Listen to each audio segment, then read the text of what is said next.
maliwanag pag naharap yung ano, araw. Iisipin na panaginip lahat ng ito. O bakit ba kailangan pang umalis?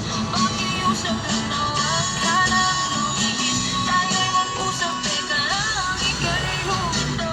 Huwag mo kong iwan na ayusin natin ito. Dahil sabihin na ayaw mo na, pero pinag-isipan mo ba? At ganyan, hindi makikita yung